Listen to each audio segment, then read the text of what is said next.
Hey Richard, how's it going? It's Leo. Yeah, good man. Hey, do you remember you're still coming to the comedy club tonight? Yeah, nice one. Hey, could you do me a favour and just make sure you don't bring Mahmood? That's because last time he was here, he got up on stage. It was an absolute disaster. I had big agents in to see me. He ended up getting more laughs than me when he got his ass out. Yeah, they signed Darius Davies instead. Yeah, they probably do regret that now. Anyway, man, cool. I'll see you later on. Cheerio, bye.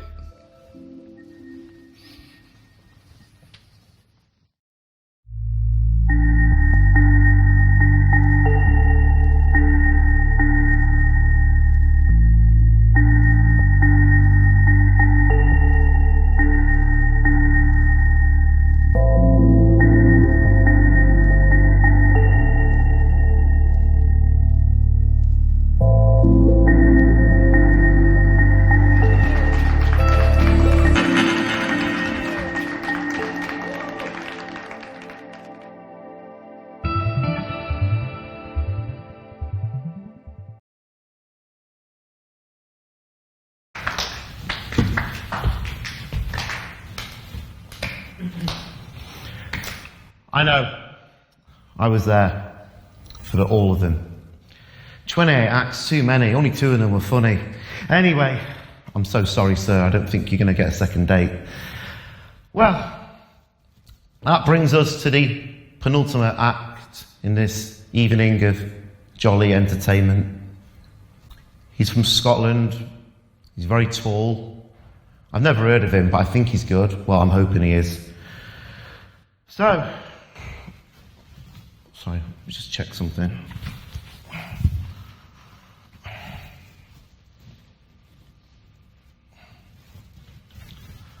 Don't look that angry, mate. I'm the one that actually stands here.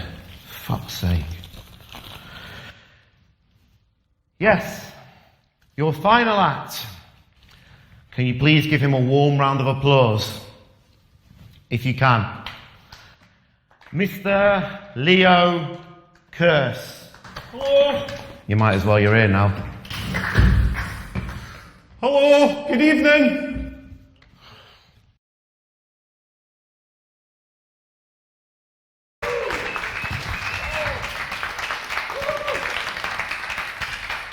Ladies and gentlemen, welcome to the MGM Live Las Vegas. Sponsored by Diet Coke, Coca-Cola, Fantarade, and Heinz Soup. Bringing you the undisputed comedy champion of the world, weighing in at 289 pounds and 15 jokes and 28 laughs per minute world title. I want you to give a big Las Vegas round of applause to Mr. Leo.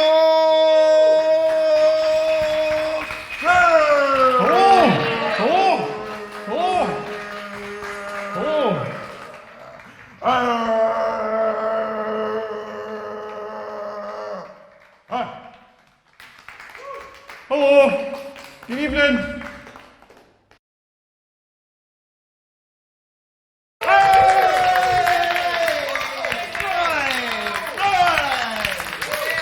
That's it.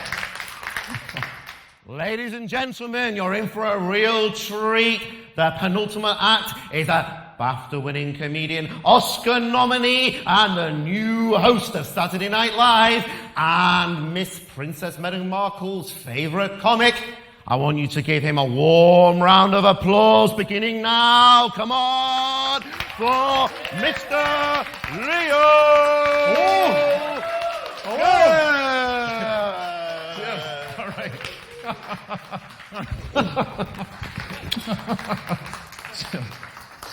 Hello, good evening.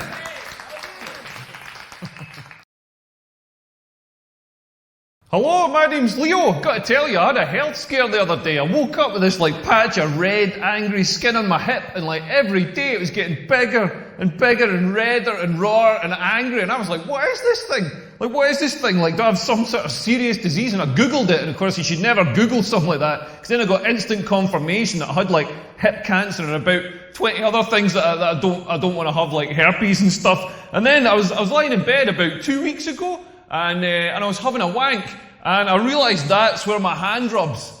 I don't have skin cancer, I just wanked a groove onto my hip.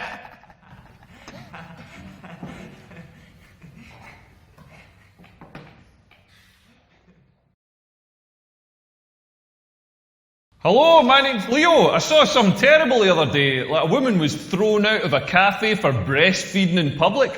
I thought this was terrible. Well, I approve of breastfeeding in public. Do you all approve of breastfeeding in public? Yeah. Fantastic. Get up here. I'm starving.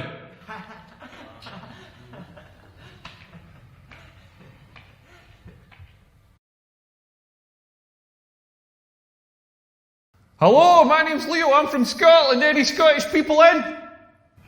Yeah. Nice to see you out spending money. That's progress.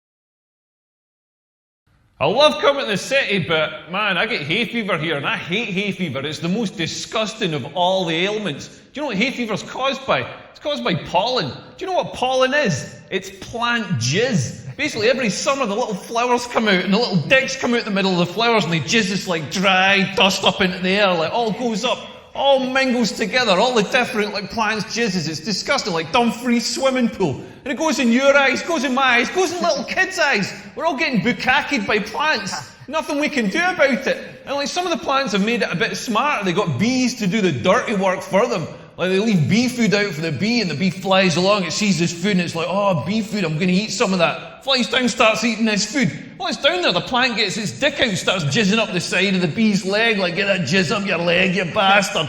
Absolutely disgusted. The bee flies off, completely oblivious to the fact it's been spunked on, sees the fanny flower, the painted whore of the natural world, flies down, starts eating more of this food. While it's down there, the fanny flower gets its fanny out and starts rubbing it up and down the bee's leg, like, oh, get that jizz up my fanny, you bastard, you dirty bee. Fuck. Absolutely disgusting. Absolutely disgusting. But I go down to the park and wank on one tree to try and make it sneeze. All of a sudden, I'm the bad guy.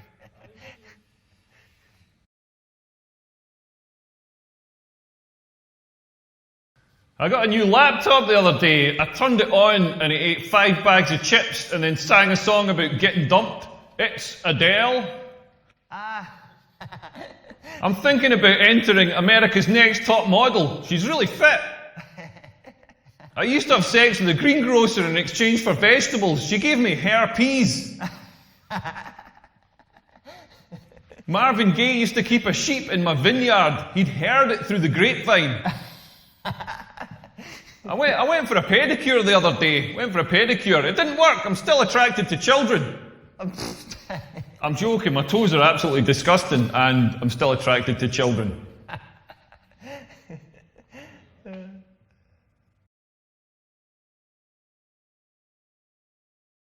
I love coming to the city. Like, you've got beautiful people here. Like, the people in Scotland aren't quite as good looking.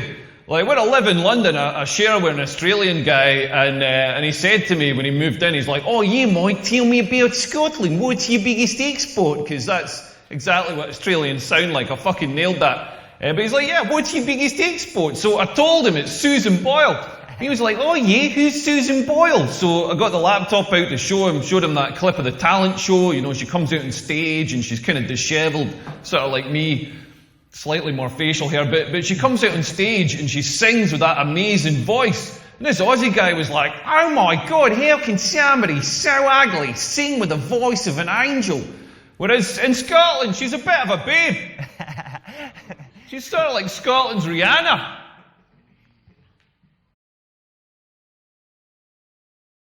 I love coming to this city. The food here is amazing because the food in Scotland is absolutely shite. Like, one of the things we do is the deep fried pizza. Don't know if you've seen this thing. Basically, what we do is we get a shitty supermarket pizza. We put cooked chips on it. We fold it in half and seal it, so you've got a sort of chip calzone going on. Then we batter it and deep fry it. And do you know what it's served with? Chips. There's not even a sprig of parsley on this thing. Like, this is a nation just dedicated to self-abuse. Like, they're going to do a series of Man versus Food in Glasgow, but it was pretty obvious that food would have just fucking killed that guy. Hey everyone, we've got a special guest in the audience tonight. My friend Richard is here. Everybody say hello, Richard. Hey everyone, hey. And ladies, Richard's single. Richard, I'm going to try and find you a girlfriend tonight. All the single ladies, make some noise. Sorry, Richard, I tried.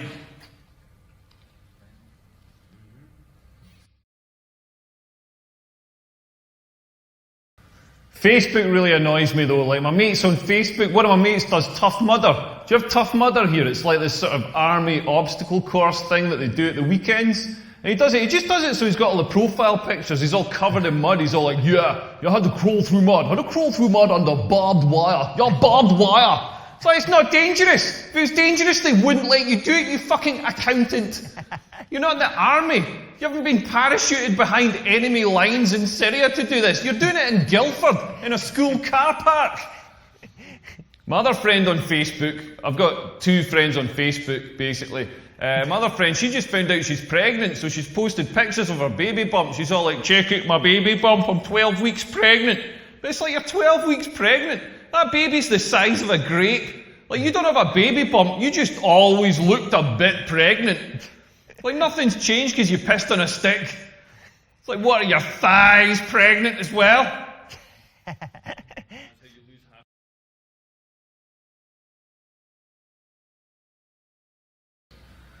Maybe I'm getting older, but I don't understand all the stuff that people complain about these days. Like some of the Me Too stuff, like, I totally get it. Guys like Harvey Weinstein, that guy's an animal. You know what I mean? That guy should be in jail.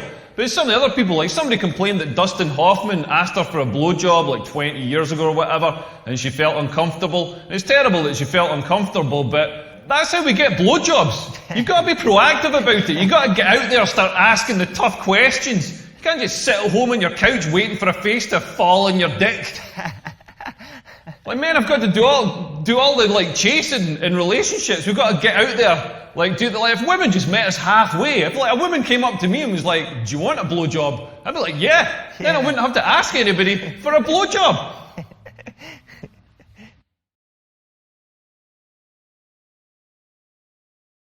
I'll tell you a bit about myself. I'm tall. I know I'm tall because people tell me every day that I'm tall. I was in Aldi yesterday because comedy's going well. I was in Aldi doing the big shop. I had my German cheese, my German sausages, my German cereal, and a jet ski. I mean, it's Aldi own brand, so it's called a Jot Scoop, but you get the picture. But amazing shop. Like, the whole trolley comes to like £8. Best shop in the world. But I was queuing up, and this girl in front of me sees me, and she's like, "Oh, you're tall." Like I hadn't noticed. You know what I mean? Like I've been walking around all day, being like, "Why is the ground so far away?"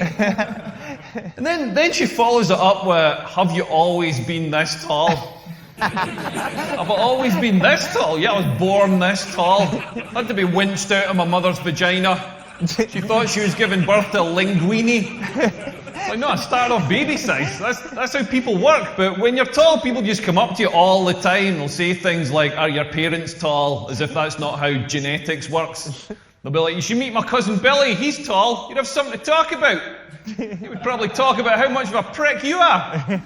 I get this one a lot as well. They're like, "You play basketball." Like, "Dad, play basketball." I don't know if you can tell from my accent, but I'm not from South Central Los Angeles.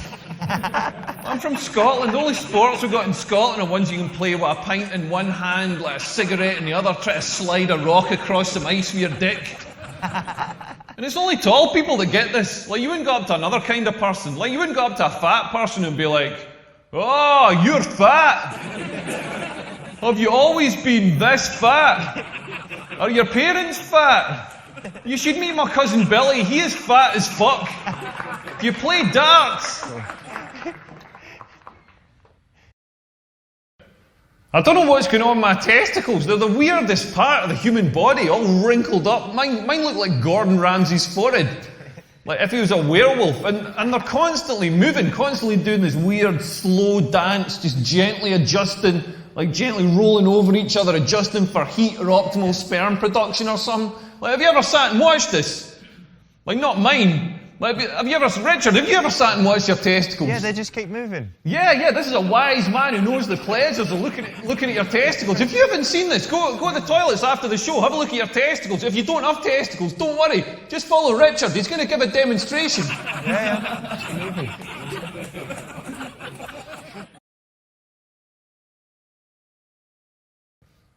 You gotta watch what you say these days. Like, people get so offended. I was doing this show in America last year, and I did like a little joke about, you know, a fat person or whatever, and somebody in the audience thought I was being mean to fat people, and I was. But they thought I was being mean to fat people, and they got really angry about it, and they went away and they blogged about it on the internet with their pudgy little fingers. And then I was doing this show in London, and I'm not joking, because of this blog, fat activists turned up to demonstrate against my show. I'm not joking, halfway through the show, these fat activists stood up, kind of slowly, and they were like, "We are fat activists!" And I had to agree with them. They were fat as fuck activists. I mean, that's got to be a tough job, by the way, being a fat activist, because if you get too active, you might stop being so fucking fat. But I managed to get away by walking up a flight of stairs, and they just stayed at the bottom. They were like, "There's a vending machine here. We'll leave it."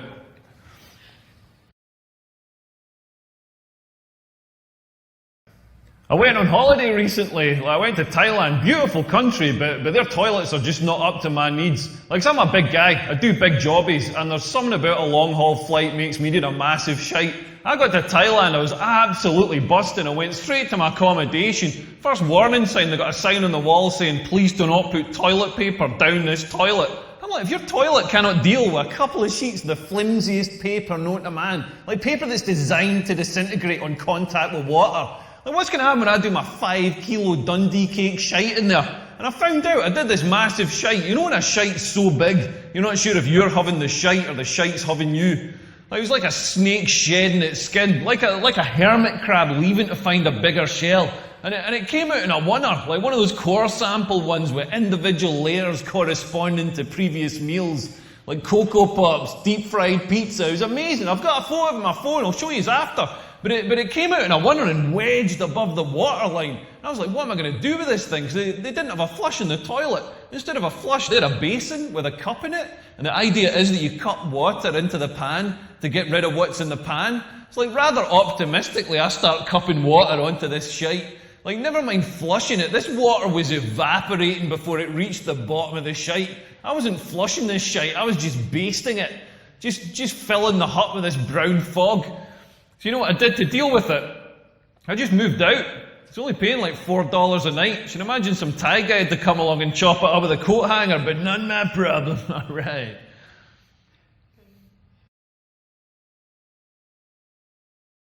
Yeah, we're in this nightclub. Well, I hate nightclubs. They're the worst places in the world. I'll tell you the worst thing about nightclubs is the toilets. Like, you go to the toilets in a nightclub, all the trousers now have got button flies on them. It's murder. Instead of just going zip and getting out of there, you got to stand at the urinal with other people's piss soaking into your shoes, doing this like spatial awareness puzzle, shoving metal discs through fabric hoops, while somebody's trying to sell you a lollipop over your shoulder, because for some reason they think that a nightclub toilet is a good place for food distribution. Then they try and give you hygiene advice. They're like, wash your finger for the minger. So you can't give me hygiene advice. You work distributing food in a nightclub toilet. You know nothing about hygiene. And like the DJs are worse. Like everybody's like, oh yeah, this DJ's really cool. No, he isn't. You know what a DJ does? I've stood and watched it. You know what a DJ does? Just gets other people's records that other people have made, puts them on a record player and presses play. That's not a talent.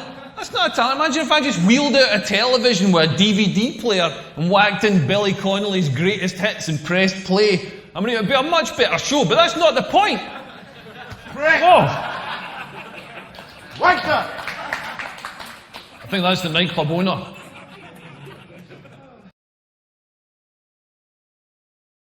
So I had sex the other night. I mean, I say it was the other night. It was about 4 months ago, but the important thing is I had sex. Like, I met up with this lassie, and by the way, I'm Scottish, so when I say lassie, I don't mean a crime-fighting dog. Like, this was a genuine woman. I know I'm from rural Scotland. I don't do any animal. It is just sheep. And maybe one day I'd like to have a go on a koala bear, but anyway, I met up with this lassie, and she was smart, she was funny, she was beautiful. I was like, this girl's amazing. And then we went for some drinks, and then she says to me, should we go back to yours? And I was like, fucking brilliant, this is on. Then I wished I'd said it a little bit quieter. Like, it was totally on. You know when it's on, you pull out all the stops. I was pulling out all the stops. I even paid for an Uber back to mine. Like, you gotta pay for an Uber back in that situation. You cannot take a girl home on 3 night buses.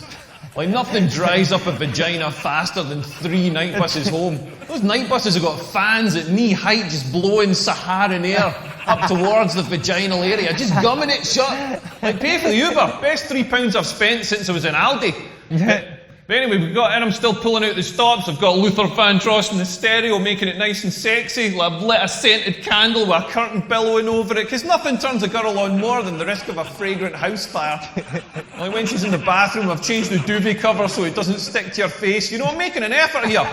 Like we're getting down to it, I'm trying to do my best. I'm trying to maintain a boner and not sweating her mouth too much. And I thought, I'm going to try talking dirty. Turns out you can't talk dirty in this accent. It just sounds like somebody trying to buy a sausage roll. Then she started talking dirty back to me. She's all like, oh, harder, deeper, faster. I was like, harder, deeper, faster? That's the last thing I want to hear when I'm shagging. Like, faster, faster. I'm 40 years old. I want to be going as fast as I can. I feel like I'm going to have a stroke here. I want to tap out, bring Richard in, let him help finish the job.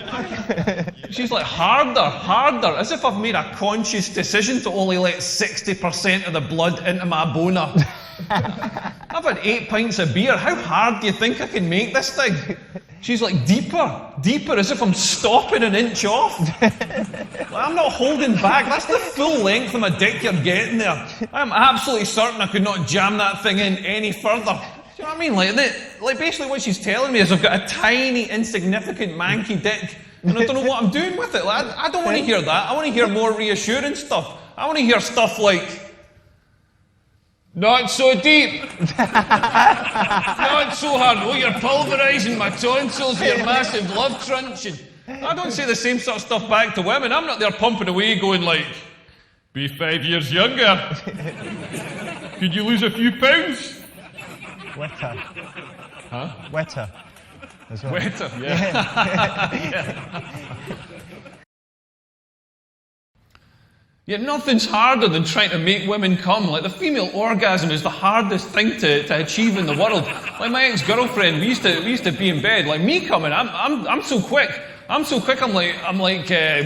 precision engineered in Germany or something. I'm like the Google search engine. Like, yeah, there'd have been 2.5 teaspoons of semen in 0.0016 seconds.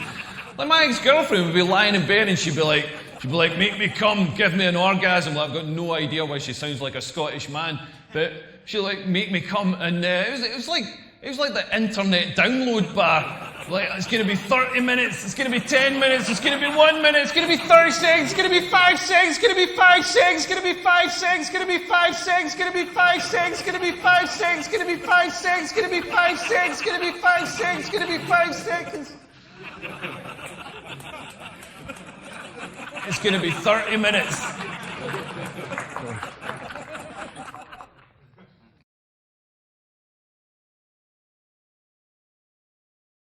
Yeah, I love watching football. I walked past this pub that was showing the World Cup final, and it had a sign outside saying 22 men, 1 cup. I thought that sequel's got a bigger production value. I also like watching women's weightlifting in the Olympics, because I love to see a good clean snatch. I love to see a good clean snatch and jerk. Am I right, guys? Alright, party time. I saw the German Chancellor the other day. She had a triangular pubic wig. It was an angular merkin. Then I saw the Israeli Prime Minister. He said, Leo, you can't email me. I'm not on Hotmail. I was like, Ben, do you mean not on Yahoo? Man, if you like jokes about the Middle East, oh man, you ain't seen nothing yet. Just Kuwait. Yeah, man. You know, in Iran, everybody's scared of spiders, but in Iraq, no phobia. I went to the Middle East recently to get a suntan, but I came out of my hotel, I was like, rain. I thought it was going to be sunny, but the weather was Shiite.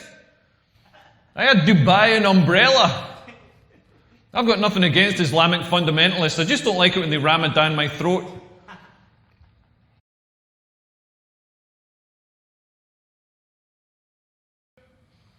Yeah, we were all talking about Richard's testicles earlier. Like, at my age, my testicles are starting to sag. Like, it's crazy. This got me into trouble on holiday last year. I was in the south of France with my ex-girlfriend. Like, she wasn't my ex-girlfriend then, that would have been weird, but we're down on the beach, and she said there's nobody about, should we sunbathe naked? And I was like, yeah, brilliant, let's do it. So I whipped my shorts off, I'm lying there on the sun lounger, I'm on holiday, I'm warm, I'm relaxed. Like, unbeknownst to me, my testicles were also on holiday and warm and relaxed, and they softened and melted through the slats in the sun lounger.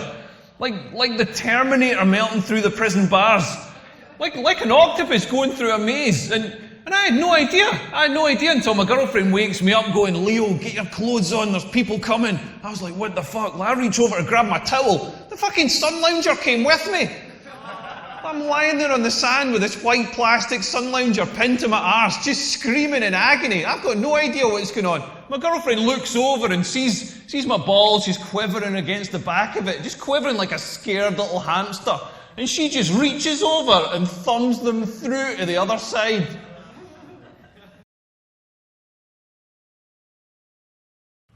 Yeah, it's not just me who has trouble with technology. I was in Walmart the other day and I went to pay for my stuff, and so I gave the lassie my card, and she said the chip and pin thing, the thing that you tap, that's broken, so I'd have to sign, like print off a slip and sign the slip. So I was like, yeah, no problem. So she prints off the slip, I sign it, I give her the slip and the pen back. And then she's like, I need to check the signature against your card. So I gave her the card as well. But I hadn't signed the card, because you never sign for stuff these days. So she said, I can't accept this card. You haven't signed it. So I was like, well, give me the card back and give me the pen. And then I signed the card and I said, can you accept it now? And she said, I suppose so. And then I'm not joking, she held up the card and she held up the slip that I'd just signed and she checked that the signatures matched. Like, people are worried about robots taking their jobs. If I was her, I'd worry about a Jack Russell taking my job. Hey, it's nice talking to you. I hope you all get home safe. Cheerio, bye. Yeah. Leo Curse, ladies and gentlemen. Oh, come on, I know he's a bit of a mingo, but he did all right. Leo Curse, ladies and gentlemen. Well done, Leo.